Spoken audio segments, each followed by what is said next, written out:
C'est donc mercredi qu'on saura pour mercredi jour de la libération des États-Unis pour Trump sur ces droits de douane réciproques qui affolent un peu tout le monde et qui concernent potentiellement en tout cas l'ensemble des produits importés par les Américains. Donc une nouvelle vague de droits de douane, on l'a compris, qui donne des sueurs froides aux investisseurs. Bonjour Véronique. Bonjour David. Véronique Riche-Flores, économiste, présidente du cabinet RF Research. L'heure de vérité, j'ai envie de dire, approche un petit peu là pour cette guerre commerciale qui ne dit pas son nom, mondiale, de Donald Trump.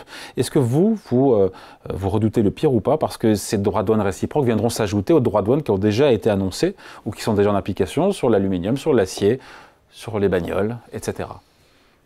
Est-ce qu'on redoute le pire? D'abord, ce qu'on redoute, c'est une incertitude puissance X. Alors, on nage déjà dans l'incertitude absolue.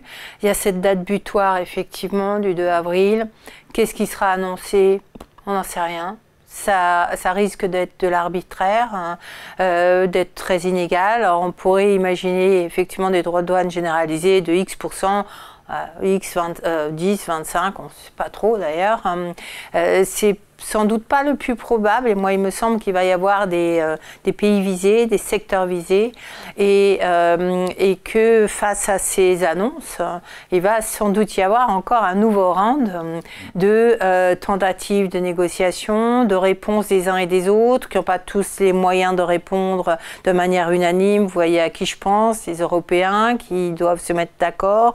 Comment on répond, comment on négocie, qu'est-ce qu'on fait? Ça veut dire une vague d'incertitude colossale, sachant qu'on ne sera pas les seuls, puisqu'a priori, ces mesures vont toucher toutes les importations américaines. Hein. Donc c'est d'abord un grand désordre qui risque de durer. On aura le choc, bien évidemment, hein, le 2, voilà, aux annonces, hein, et plus ou moins important, mais des cibles, voilà, quand on parle de TVA, qui probablement sera mentionnée. Hein, comme une... Dans le calcul des droits de douane, effectivement, les Américains veulent intégrer la TVA parce qu'il n'y a pas de TVA fédérale aux États-Unis. Ils considèrent que c'est un protectionnisme non tarifaire. Ouais. Donc, alors il y a ce thème-là. C'est faux.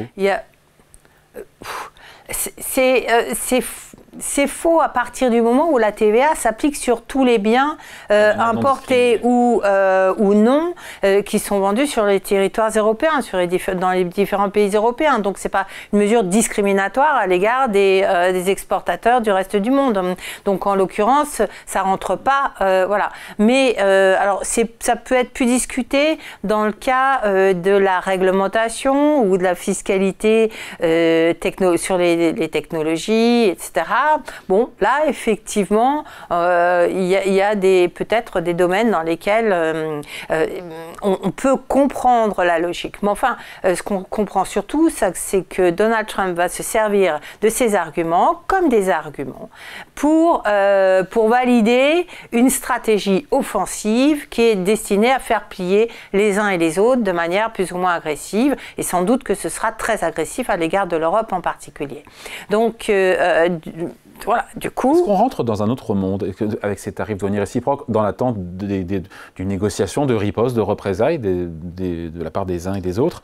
Est-ce qu'on rentre dans une autre époque? Est-ce que on va vers une possible récession si davantage ça se produit dans la durée? Oui, enfin, ça paraît évident, et c'est là d'ailleurs qu'on a beaucoup de mal à comprendre la stratégie de Donald Trump, parce qu'il va pousser son économie en récession si on continue comme ça, s'il applique effectivement ces droits de douane. D'abord parce que l'économie américaine est la principale, le pays qui absorbe le plus de produits étrangers au monde, avec un déficit record, que les consommateurs, que tout le système de l'économie américaine, qu'est-ce qu'on a fait aux États-Unis? On a toujours dit d'ailleurs, l'économie américaine vit au-dessus de ses moyens, à coup de déficits extérieurs colossaux qu'on finance notamment par un accès au crédit facilité. Donc Donald Trump est en train de déréglementer le système bancaire pour permettre encore plus de croissance de crédit, et simultanément il augmente la facture de ce qui va être consommé en local. Alors l'objectif, on le connaît, enfin il est annoncé, c'est celui de rapatrier la production aux États-Unis. Sauf que la manière de s'y prendre, prendre pose quand même question. Je ne suis pas du tout sûre, effectivement. À la limite, Biden était plus malin et il a eu gain de cause d'ailleurs dans ses pratiques parce que à force de taper sur vos partenaires adversaires, ceux que vous voulez attirer, on voit bien le dernier courrier qui a été envoyé par l'ambassadeur américain aux entreprises françaises. Vous mettez les entreprises complètement en porte-à-faux. Donc, soit elles s'assoient complètement sur les recommandations et elles n'en tiennent pas compte, mais elles se privent de l'accès au marché public. Au bout du compte, le grand risque, c'est que plus aucune, ou que les entreprises supposées aller s'installer aux États-Unis rechignent à le faire et soient retenues ou aillent dans d'autres destinations. Donc, toute cette stratégie est assez incohérente. Mais, donc, de fait, le risque que les consommateurs et entreprises américaines payent un surcoût considérable sur tout ce qu'elles consomment qui vient du reste du monde est très élevé. Si en même temps, parce que ça aussi c'est une dimension très importante, vous avez un Dodge qui coupe dans les dépenses fédérales, parce qu'on parle toujours, on parle toujours d'économie, enfin on a toujours l'image d'une économie américaine qui est une économie hyper libérale, etc. Bon, je pense que les développements récents nous rappellent que c'est pas tout à fait le cas. Et quand on sabre comme Elon Musk sous l'étiquette du Dodge, le fait aujourd'hui dans les dépenses publiques, qui sont beaucoup des dépenses sociales et de l'emploi public, on attaque le consommateur des deux côtés, sur son pouvoir d'achat, sur ses ressources. Donc à la clé, il y a une récession, forcément. On a, nous, essayé d'estimer pour l'Europe, de ce côté-ci, qu'est-ce que ça pourrait représenter en considérant quoi? En considérant que les droits de douane sont des taxes. D'ailleurs, aux États-Unis, on parle de tariff et c'est tout à fait assimilable effectivement à des taxes. On a des échanges qui avoisinent à peu près 1000 milliards de dollars entre les États-Unis et l'Europe. Vous taxez à moitié 50% des produits à 25%. Et alors, le choc immédiat, c'est un choc en termes de taxes, de hausse des prix, de taxes, de 4% on mesure ça en déflateur des prix du PIB, voilà. 4%, c'est considérable. Mais non, pour les Européens, mais y compris pour les Américains d'ailleurs. On parle de réciprocité. Oui. Hein, parce que quand les attaques sont tellement virulentes, c'est quand même difficile de ne pas répondre, donc, au moins en partie. 4 points de pourcentage d'inflation. 4 points en plus. Hein. Toutes choses égales par ailleurs. Ça veut dire qu'on n'augmente pas les coûts salariaux. On prend la mesure telle qu'elle. Qu'est-ce qui se passe dans ce cas-là? Soit vous avez l'inflation galopante, immédiate, qui one shot. Mais comment on la résorbe? Soit vous avez effectivement des entreprises qui prennent sur leurs marges et sur leurs coûts, vous avez un choc dépressif considérable, des deux côtés.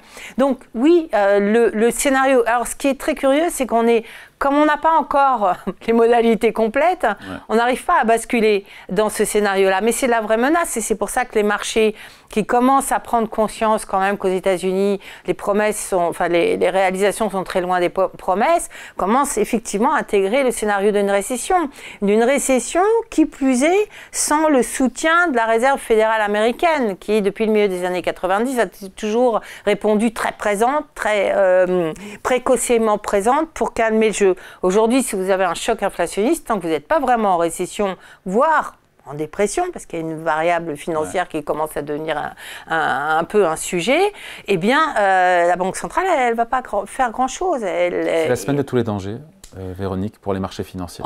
Alors, c'est une semaine à très haut danger, avec y compris cette question qui concerne les marchés européens qui ont très bien résisté aux fragilités américaines de manière historique, qu'on n'a jamais vu une telle résilience. Bien sûr, ça s'explique par les initiatives à la fois de l'UE avec Rearm Europe et de l'Allemagne, tout le programme de Merz.